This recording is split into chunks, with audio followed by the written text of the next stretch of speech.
حضرت یوسف علیہ السلام حضرت یعقوب علیہ السلام کے چھوٹے بیٹے تھے اور یعقوب علیہ السلام حضرت ابراہیم علیہ السلام کے پوتے تھے۔ اس طرح حضرت یوسف علیہ السلام حضرت ابراہیم علیہ السلام کے پڑپوتے تھے۔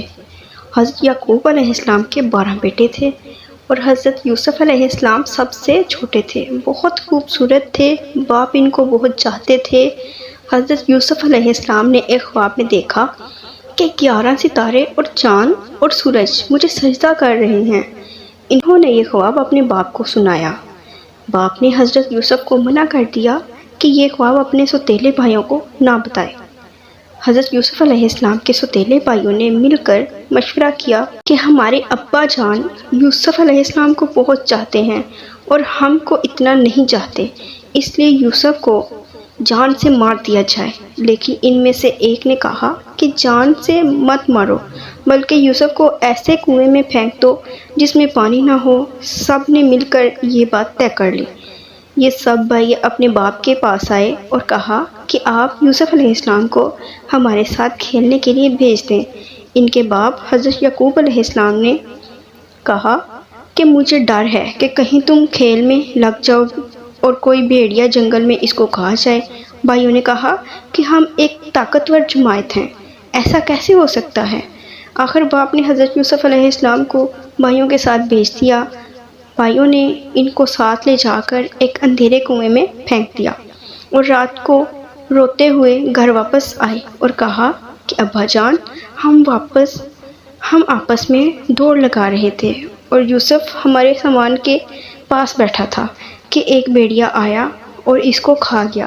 ثبوت کے لیے ایک کرتا خون لگا کر باپ کو دکھایا۔ بوڑھے باپ کیا کرتے؟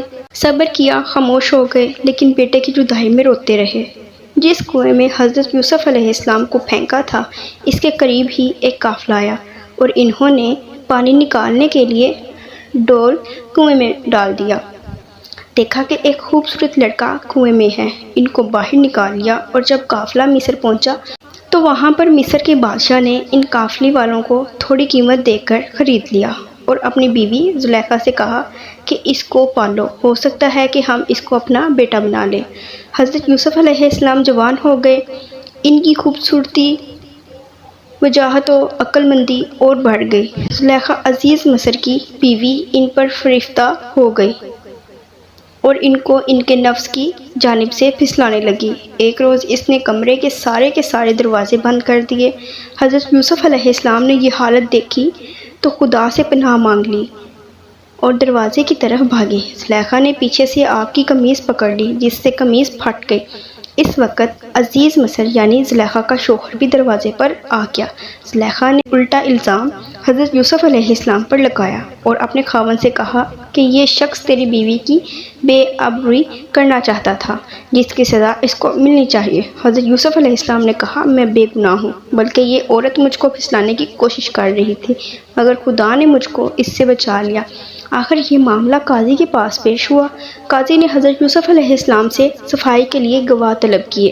حضرت یوسف علیہ السلام نے عزیز مصر کے خاندان کے ایک معصوم اور ننھے بچے کی طرف اشارہ کیا کہ یہ اس وقت موجود تھا، یہ سچی گواہی دے گا۔ ننھے بچے نے کہا کہ اگر قمیض آگے سے پھٹی ہوتی تو یوسف مجرم ہے اور اگر قمیض پیچھے سے پھٹی ہوئی ہے تو یوسف سچے ہیں اور زلیخا جھوٹی ہے۔